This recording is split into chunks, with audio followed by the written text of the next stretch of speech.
11월 마지막 주 KMATV 뉴스 브리핑을 시작하겠습니다. 비대면 진료 시범 사업에 각종 부작용이 발생하면서 의료계가 사업 중단을 요구하고 나서기에 이르렀습니다. 대한개원의협의회는 23일 준비 없이 시작된 비대면 진료 시범 사업이 무분별한 비만, 탈모 처방을 양산하고 있다고 밝혔습니다. 특히 2021년 10월부터 2022년 3월까지 7개월 동안 비대면 진료를 받고 사망한 경우가 10여 건에 달한다면서 국민 건강을 파괴하는 비대면 시범 사업을 당장 중지하라고 강조했습니다. 이 같은 우려에도 정부는 비대면 진료 제도화를 멈추지 않고 있습니다. 최근 유학생, 해외 여행객 등 재외 국민에게 우선적으로 비대면 진료를 허용하는 방안을 발표해 건보 재정 및 환자 안전에 대한 우려는 더욱 커질 것으로 예상됩니다. 의대 정원 확대가 응급실 뺑뺑이 문제의 해법이라는 정부 주장에 대해 응급의학과 의사들이 반발하고 나섰습니다. 대한응급의학과 의사회는 중증 응급환자 이송 지연은 최종 치료 인프라 부족과 상급 병원의 과밀화 때문이라며 본질적 원인에 대한 개선 노력 없이 아무리 의과대학 정원을 늘려도 해결이 불가능하다고 지적했습니다. 또 법적 소송의 불안감이 응급의료 현장에서 의료진들을 몰아내고 있다며 여기에 면허 취소법까지 시행되면서 현장의 불안감은 더욱 심화하고 있다고 밝혔습니다.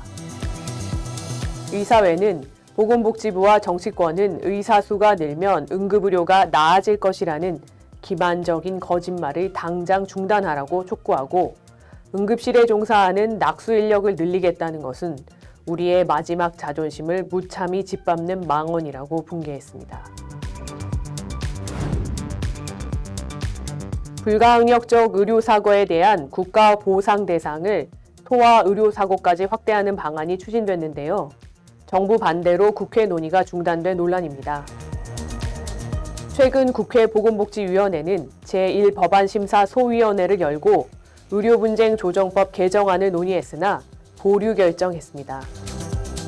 법안을 발의한 더불어민주당 신현영 의원은 지금까지 보건복지부가 동의 입장을 보이다 법안 소위에서 갑자기 반대했다며 국회를 무시하는 행위라고 질타했습니다.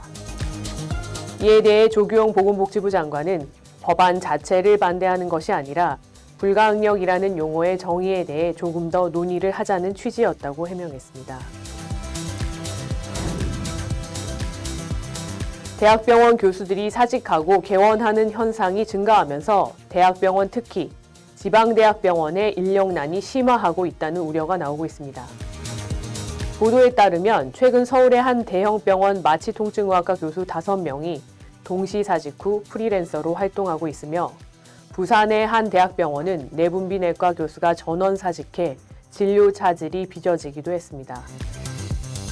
대학병원 교수들의 이탈이 늘면서 지방으로 갈수록 교수 구인난은 심각합니다. 창원 경상국립대병원의 경우 응급의학과 교수를 구하지 못해 7명을 모두 촉탁위로 채웠습니다. 대학병원 교수들의 이탈 원인은 복합적인데요.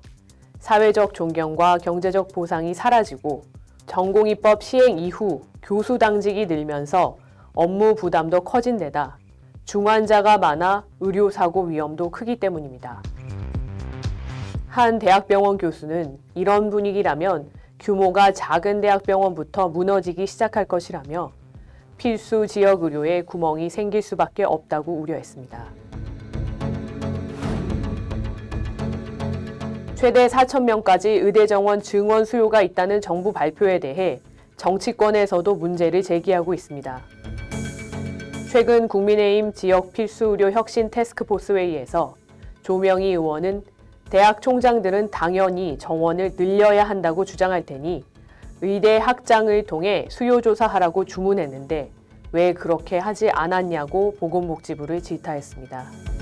유이동 정책위 의장도 이번 수요조사 결과를 실제 의대 정원 증원수로 보면 안 된다는 점을 강조한 것으로 알려졌습니다. 야당에서는 더불어민주당 신현영 의원이 기자회견을 열어 보건복지부의 의대 정원 수요 조사는 비상식적으로 접근했다면서 정부의 여론몰이식 정책 추진을 비판했습니다. 정부의 일방적인 의대 정원 수요 조사 결과 발표가 의정 간 논의를 파행으로 이끌었습니다. 정부 발표 다음 날 제18차 의료현안 협의체 회의가 열렸는데요. 의협 측 양동호 협상단장은 회의 시작 10분 만에 회의장을 떠났습니다. 양 단장은 국민의 신뢰를 받아야 할 국가가 전혀 논리적이지 않은 비과학적인 조사를 해 발표하는 것은 여론몰이라고 지적했습니다. 또 의협을 협상의 파트너가 아니라 들러리로 이용하는 모습을 보이는 보건복지부에 강력히 항의했다고 밝혔습니다. 이에 대해 정경실 보건복지부 보건의료정책관은 수요조사는 기초조사일 뿐이라며 앞으로도 의료현안 협의체 등 여러 회의체를 통해 의료사고 부담 완화, 수가 정상화, 의대 정원 확충 논의를 계속해 나갈 것이라고 말했습니다.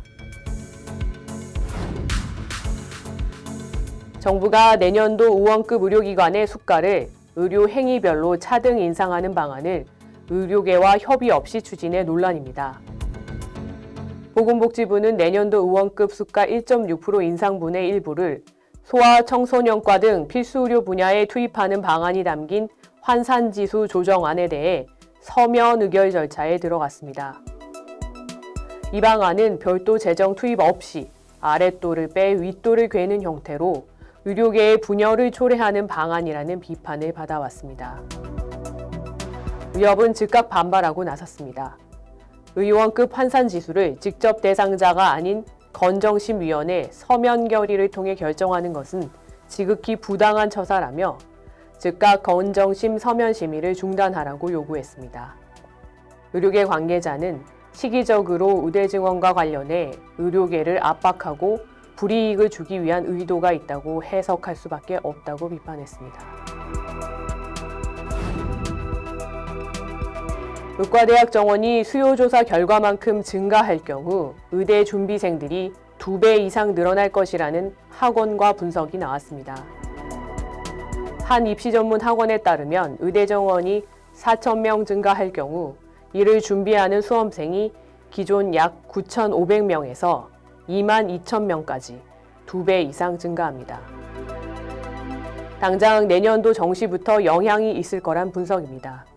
이 학원은 내년도 의대 모집 정원 확대에 따른 기대 심리가 작동하면서 의대 진학을 위한 상위권 이공계 대학의 반수생이 늘어날 것이라며 문이과가 통합되는 2028년부터 이과 쏠림, 의대 쏠림이 더 커질 수 있다고 전망했습니다. 의료계는 의대 교육의 시장화를 우려하고 있습니다. 의협 관계자는 정부의 수요조사로 촉발된 이런 상황이 과연 의료계와 국민보건에 좋은 현상인지 묻고 싶다고 말했습니다. 정부의 일방적인 의대 정원 확대 추진에 젊은 의사들도 대응에 나서고 있습니다. 대한전공의협의회는 정부가 터무니없는 근거를 토대로 독단적인 결정을 강행한다면 결코 좌시하지 않을 것이라고 밝혔습니다. 대전협은 내달 중으로 총회를 열어 전국 전공의 의견 수렴에 나설 방침입니다. 만 40세 이하 의사들이 결성한 젊은 의사 협의체도 의대 정원 확대는 필수 지역 의료 붕괴라는 질병의 원인 분석을 제대로 하지 못한 오진과 잘못된 치료법이라며 의협과 협력해 강력 대응하겠다고 밝혔습니다. 대한의과대학 의학전문대학원 학생협회도 성명을 내고 정부가 일방적으로 추진하는 의대 정원 확대 정책은 의학교육의 파멸을 야기할 것이라며 정부가 독단적인 정책을 강행하는 것을 비판했습니다. 정부의 일방적인 의대 정원 추진에 맞서 대한의사협회가 총력투쟁 의지를 다졌습니다. 26일 전국의사 대표자 및 확대 임원 연석회의에서 이필수 의협회장은 정부의 태도는 현안 협의체 논의사항과 구사 의정 합의를 완전히 무시하는 것이라며 의료계의 역량을 총동원해 권역별 걸기대회, 전국의사 총걸기대회 개최 등 투쟁 강도를 높여나갈 것이라고 밝혔습니다. 특히 파업에 대한 전 회원 찬반 투표도 실시하겠다고 말했습니다.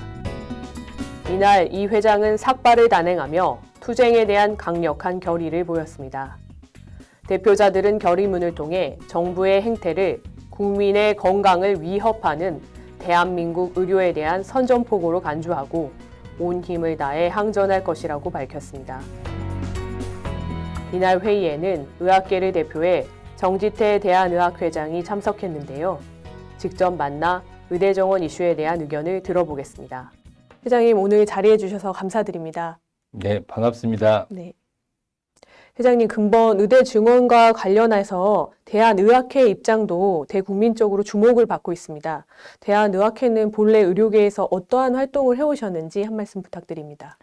네, 솔직히 말씀드리자면은 대한의학회는 국민의 주목을 받을 만한 그런 기관이 아닙니다. 또 받을 일도 하지 않고 있는데, 대한민국의 요 의료 상황이 아주 나빠지다 보니까 대한의학회 같이 전문 학술단체가 사람들 입에 오르내리게 됐습니다. 이게 불행한 사회 현상이라고 밖에 볼 수 없겠고요.